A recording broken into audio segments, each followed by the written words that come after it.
James Elder for IFL TV in association with Macca's Gym. With me I've got former world champion Richie Woodhall. We're here today, just witnessed the weigh-in of Wladimir Klitschko v Tyson Fury.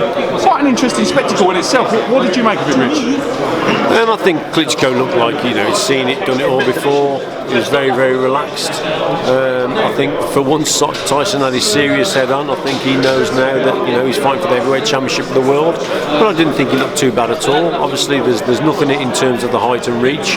They seem pretty much the same. So yeah, I'm looking forward to it now. What did you make of Tyson Fury actually shaking hands with Klitschko today and showing sort of a professional sportsman side to him and a bit of humour at the same time? What did you think about that? Yeah, well, I watched Wladimir come in and he sort of walked over to the Fury camp and tried to shake hands with a few people, which they shook hands with him, and then he went to shake Tyson's hand, but Tyson wasn't having any of it. And once they weighed in, they did shake hands, which is nice to see. Yeah, so he's mellowed a little bit as Tyson, but maybe he's got something up his sleeve that you never quite know with him, do you? Well, that's it, isn't he? He's so unpredictable. That's why he's got a great chance, I think. He's unpredictable, is Tyson Fury, and he's a better boxer than what people give him credit for. And he's got more options in terms of the height and reach. He matches Klitschko for. He's also a very good southpaw boxer if he wants to switch, and that'll cause Klitschko problems also. Klitschko looks in fantastic shape for a man of 40 years of age. To think he's the same age as a lot of our ex-retired professionals, probably not too far from yourself, Rich. So he looks in cracking shape still, doesn't he? He's just a young whippersnapper compared to myself, to be honest. But yeah, he's in tremendous condition. He's the ultimate athlete, isn't he, Wladimir Klitschko? And he's been a fantastic champion. He uses what he's got.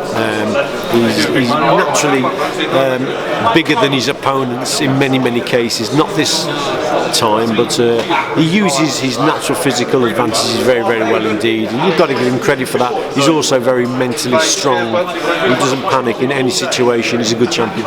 How much is Tyson Fury against it in Germany? He's sort of alluded to the fact that he feels he's got to knock Klitschko down a couple of times or stop him to get the decision out here in Germany.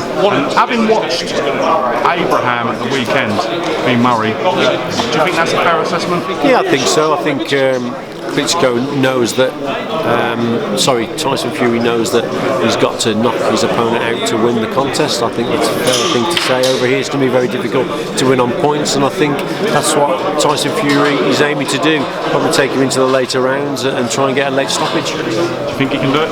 Oh, 100%. I do think he can do it. I'm going for Tyson. I think he can win the contest. I think it'll be a massive upset if it happens, obviously. But like I say, there's something about Tyson you just can't put your finger on, and hopefully, fingers crossed, he can become heavyweight champ. On that note, we look forward to hopefully Tyson Fury changing his stars and going out and capturing these belts. Thank you for talking to IFL TV, Richie. It's a great pleasure to get you on. And may I say, I'm really enjoying some of the work you've been doing at the Sheffield Centre of Excellence for the kids. I think it's fantastic. Thanks a lot. Long may it continue. Well, that's what it's all about, bringing the kids through. Top man. Thanks, Rich.